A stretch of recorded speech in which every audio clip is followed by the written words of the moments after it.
Haha. Oh, yeah, Paul the Pipe Guy here. Yeah.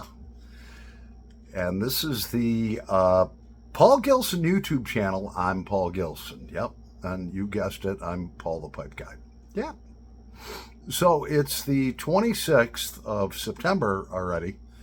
Man, we're 3 days into fall, and it's a little after 7 o'clock.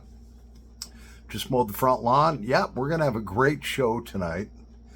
And yeah, so let me set a couple of things up here, and we'll be right back, I think. I shouldn't do this to Beth Hart, but I'm sorry, Beth. Beth is a blues singer, probably one of the best, other than Janis Joplin. We'll be right back.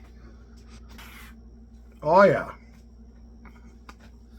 Yep, so Tuesday, Beth Hart was supposed to come around. She's like, you can look her up on YouTube.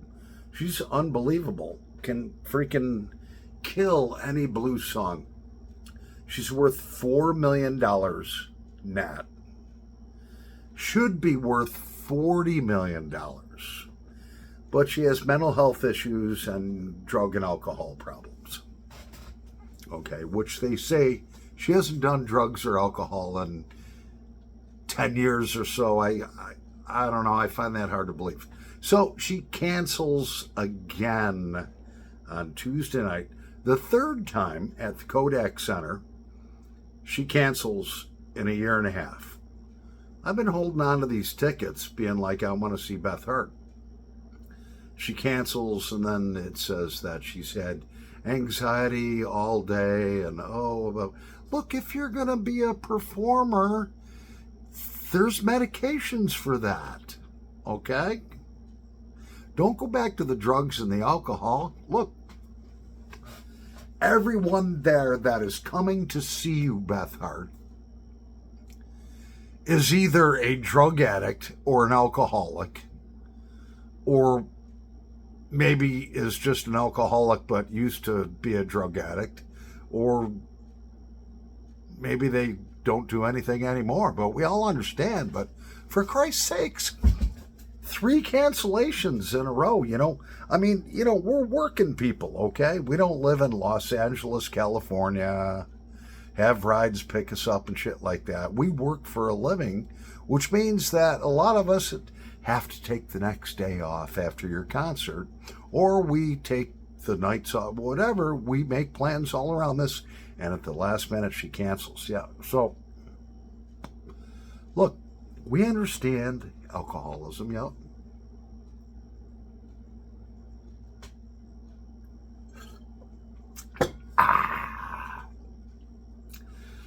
Whoo, I'm ready to go out and sing.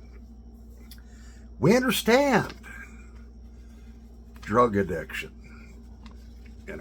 I mean, shit. That girl used to love her freaking cocaine and whiskey. I don't know. She probably still, maybe she still does. I don't know. I have no idea. I don't know. But, so we get that. All right.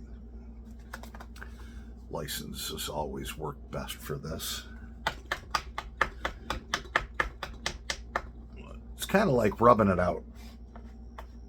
Make a big line.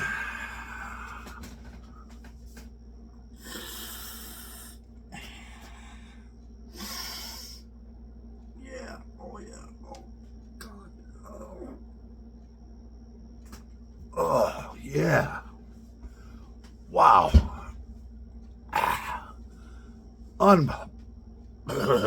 My face is numb.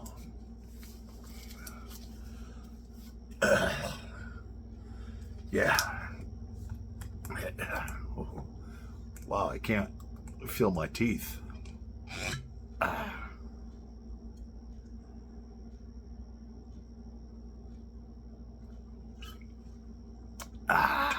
Yeah. So, Beth, get your shit together. It's only teasing. I didn't swallow a drop of that. And most of it ran down my chin. And that, well, that was a $100 bill. And that's what, when back in the 80s, when we used to do our cocaine, we'd roll up a $100 bill and freaking up she went. And actually, it's just baking soda that I keep in my refrigerator. Just, I don't have any bad food in there, but, you know, it keeps things nice and fresh.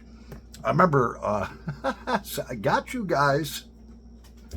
So I remember one time when my daughter was living here for about 4 years, I had this bowl heaped over with baking soda, you know, just to keep everything fresh in the refrigerator. And she comes to me and she says, Dad, I need to talk to you. I was like, yeah. She's like, is that cocaine in the refrigerator? I was like, no. And then I had to explain it to her. It was just a bowl of baking soda. Yeah. Keeps it nice and fresh. Mm-hmm. I'll tell you what, I did... when I was in the car business, some of the best car salespeople were cocaine addicts. They were drug addicts. And they weren't thieves in the dealership or anything, but they would sell a bunch of cars just to go out on Friday night after getting a $1,500 or $2,000 paycheck. And you wouldn't see them till like next Tuesday or Wednesday. And then they'd sell like double what everybody else sold. And so I did a little thing where, if I can find it here, I took my driver's license out, had a big sales meeting with all the salespeople, and acted like I was chopping up lines of coke on my desk. I took apart a Bic pen, which actually used to be great. You just grab onto that with your teeth, pull that out. All right, take this off, take the end off that, put that up your nose and snort it. And I acted like I was doing it. And back in the 80s and 90s, they didn't cut it with fentanyl. They used to cut it with like a baby laxative or something. And when you snorted coke, it made you had to poop. So all of a sudden, these guys, just thinking about it, are like, they're grabbing their fannies. Oh, I'll be right back. I gotta go to the bathroom. Just the thought of it made them have to do that. And I was laughing my ass off. I don't know. It was funny at the time, you know. So, anyways, yeah, how's our little Thursday night smoke together? Yeah. Pretended to do fucking lines of cocaine, drinking hard liquor straight out of the bottle. Actually, back in the 70s, there was a picture of Jimmy, well, there was many pictures of Jimmy Page, the lead guitarist of one of the greatest rock bands in the world, Led Zeppelin. He's got a bottle of Jack Daniels and he's downing it, either in a rehearsal room or wherever he was. And someone told Jack Daniels, the company, hey, you ought to use that as a promotion. And even back in the 70s, they're like, no, Jimmy, unfortunately, is not drinking responsibly. Therefore, we cannot use that picture. So, yeah, one of my mates was like, oh, man, I want to pry that Mr. Bragg out of your hands. It ain't happening. No. No way.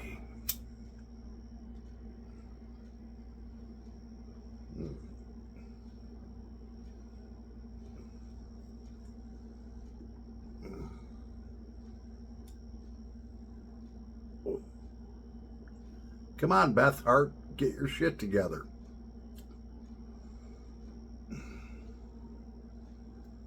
That's what I'm going to call this video. Beth Hart, get your shit together, smoke together. Mm-hmm.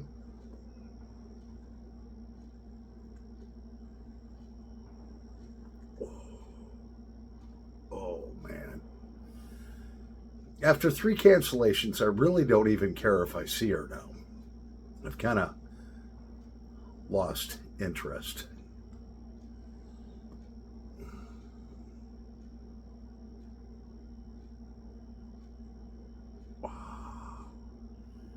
Well, we'll be right back in a nanosecond. I gotta finish washing the shit off my face. Okay, so we're back, yeah. Well, I don't know, Beth. You better get your shit together. That $4 million is going to go to $3 million, then $2 million, then $1 million, then can't keep canceling on people. You're supposed to be a rock star.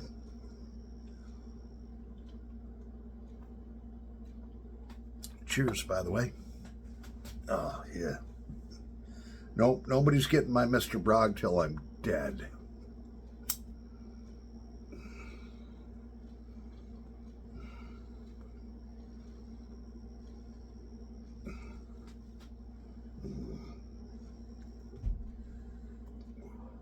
Oh, yeah. That's good.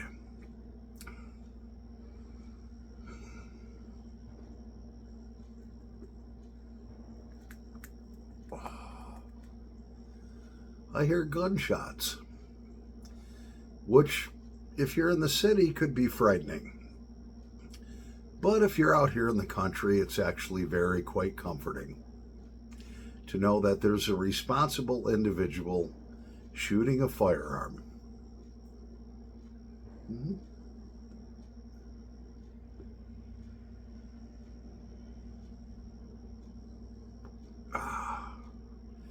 Yeah, my gun club is less than a half mile down the road, so I hear shots continuously. If I'm not making them, somebody else is.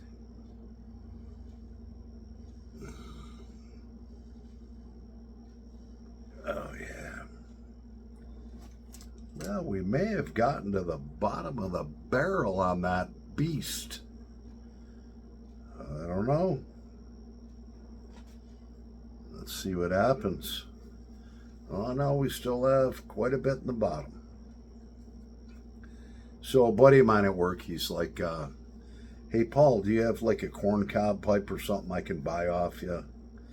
He says, I got like a bunch of corn cob pipes, okay? I said, why? He's like, well, I want to go dressed up as Popeye the Sailor Man for Halloween. I says, you don't have to buy it from me. I buy them in groups of pipes, and sometimes you come with a corn cob, and I just throw them in a box. I'll just give you one.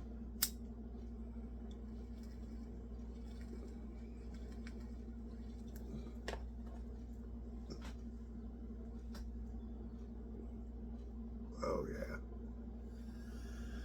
yeah. How many people did I have fooled with that white powder around my nose?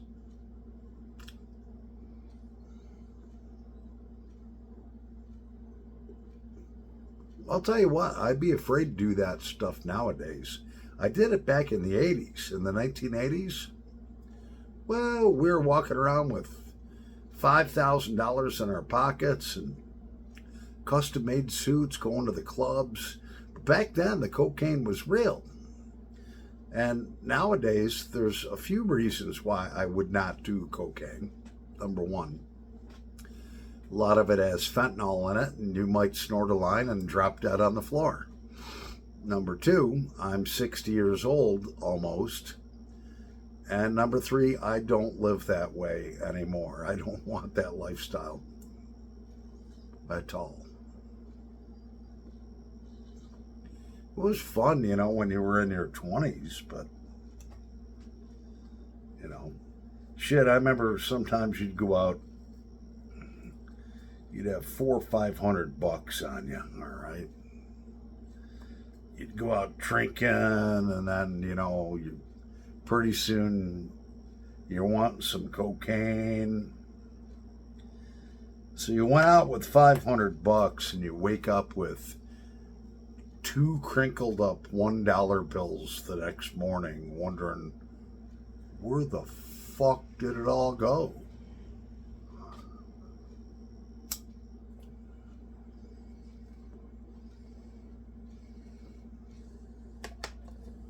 I had this big ass oval, like antique mirror hanging on my wall. Mm-hmm. Probably from the late 1800s. Me and my buddies would buy a ton of coke, come back to my place, get warmed up for going out, take that thing off the wall. I had a razor blade stuck in it. Put it down on the coffee table. We'd be doing lines and shit like that, and all of a sudden it'd be like, all right, we're ready to go out.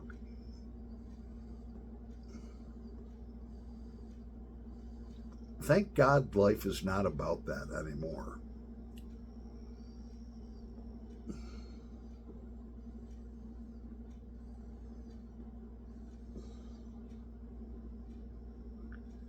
Sure was fun then. It wouldn't be now, though.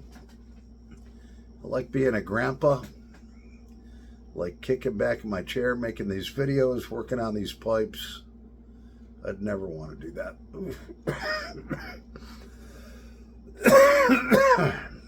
Just the thought. Ooh.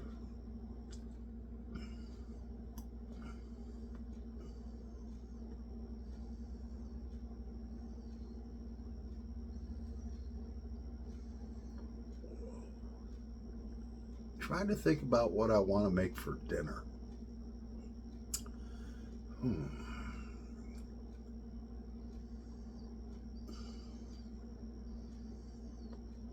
I think a fried egg sandwich with provolone cheese sounds good.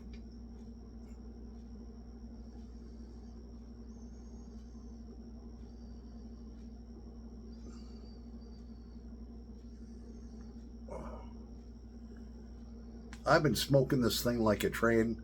It's not even starting to heat up. It's barely even warm.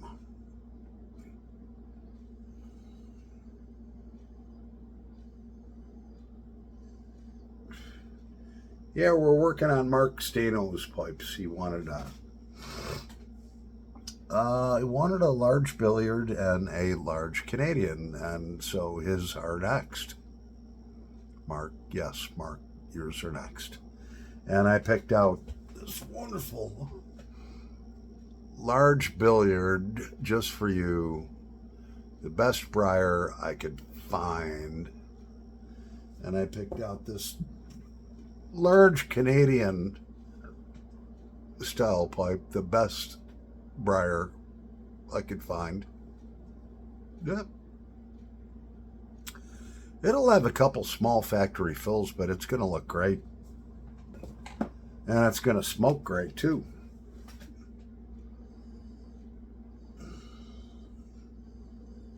Yep, so November 5th. Anybody would know what Tuesday, November 5th is? Yeah, that's National IQ Day. That's where you go out and vote.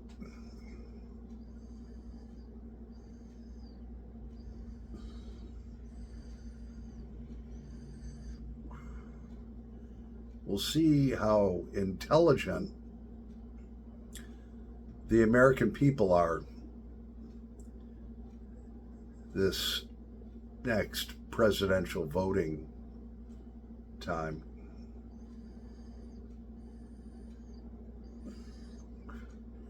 Hopefully they're intelligent enough to vote for the right guy.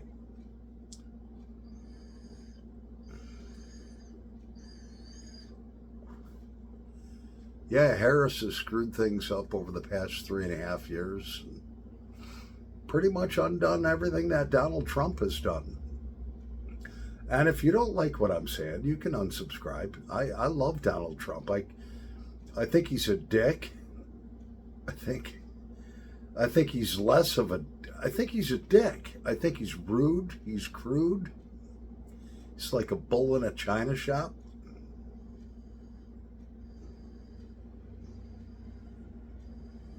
But this year he's becoming more reserved. He's not saying the stupid stuff he used to say. He's coming out with facts. He wants to bring this country back, and I believe that. So he's got my vote, Donald Trump. Yep. I am a make America great again, bring it back, put it back the way it was guy. And, if you don't like that, you can either ignore it or just unsubscribe. I don't care. It's not going to make a difference in my life at all. Biggest thing that matters this year, within the next 90 days, is that he gets elected president again. Otherwise, we are all going to be truly screwed. Well, I'm Paul the Pipe Guy. I'm going to make myself a nice fried egg sandwich with cheese. Maybe 2 of them. Happy pipe smoking pipe smokers. Over and out. Yeah.